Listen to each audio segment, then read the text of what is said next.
It's January in 2018. Time to talk about what we enjoyed last year. So this is my picks for the best movie of the year, TV show of the year, and video game of the year. In no particular order.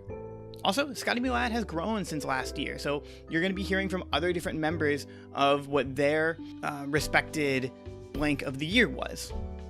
So let's get started.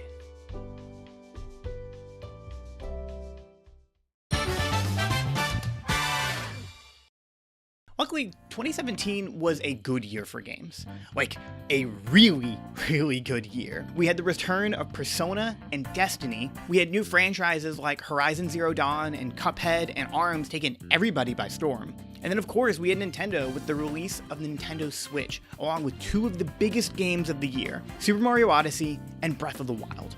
These were all fantastic games, and there's a bunch of others that I haven't even mentioned, and it was so hard just to pick one of these games to be my game of the year. Oh wait, no it wasn't, because it's Pyre. Pyre is the third game from the studio Supergiant Games, the same people who made Bastion and Transistor. Much like their other projects, Pyre brings their beautiful art style, fast, action-oriented gameplay, and splendid soundtrack that they've been known for, and putting all of those elements into a unique and remarkable fantasy world. In Pyre, you play as a group of exiles trying to leave the downside, a land made for anyone who has committed a crime. Now to leave, you must be pardoned for your crime. But how do you do that? Well, by playing a high-stakes game of fantasy basketball, of course. So when you're not talking to your crew and learning more about them in a style that's very similar to a visual novel, you are managing this team, training your players, and playing against other teams who want to return to the Commonwealth as well. You do all of this in these events called rites, where someone from each team must toss an orb into another team's pyre until it goes out. But only one person out of a team of three can move at a time.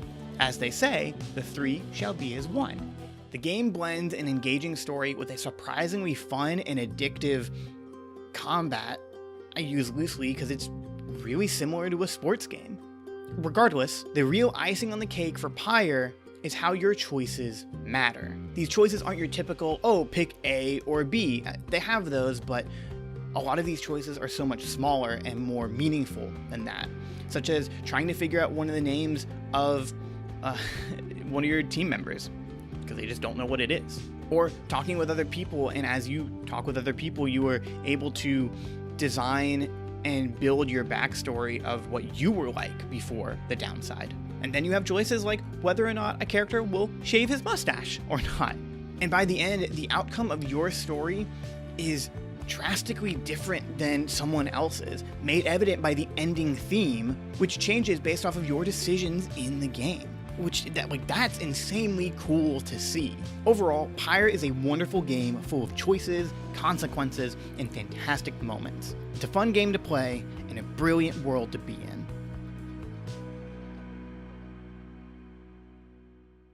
My name is Tristan Laygan, and for my best game of the year, I choose The Legend of Zelda Breath of the Wild. That is such a good game. I had to choose that one because something that I had noticed with video games, as we're getting older, and not just because I'm getting older and less enchanted by video games per se, video games are becoming their own medium. And so there can be so many different types of games. There's like visual novels, there's games like Pyre, which like blend genres and is like a visual novel but a sports game, and then there's shooters like Destiny 2, and then visual novel like RPGs like Persona 5. But with Legend of Zelda Breath of the Wild, what they did was kind of bring it back to what we all think video games are. And I mean, that's what all these different types of video games are, is they introduce you to different mechanics, and then they kind of get you through exercises to, quote-unquote exercises, they get you through those to play around with those mechanics within the game's world. And something that's amazing with Breath of the Wild is that it just kind of plops you in there, teaches you a couple things, and then just says, all right, go wild. It's great. Especially if you're a fan of the Zelda series. Story-wise, I'll admit, it was a bit weak compared to different Zelda games and how crazy high fantasy those were. This is still a high fantasy Zelda game, it's just that the story itself doesn't... You have to go and search for the story yourself, and if you played the game before, you know exactly what I mean. Additionally, in searching for the game's story, something that's great about Breath of the Wild is that it properly introduced me to the concept of emergent narrative. Those first 200 hours, that's going to be my own narrative. All the things that I did to journey through the game, through the land, and my routes throughout all of Hyrule, all of that is my own story. It's especially fun whenever I'm experiencing it and then I'm able to tell it to like Scott or to anybody else who asks me about Nintendo Switch games, and those, the best of Nintendo Switch, so Legend of Zelda.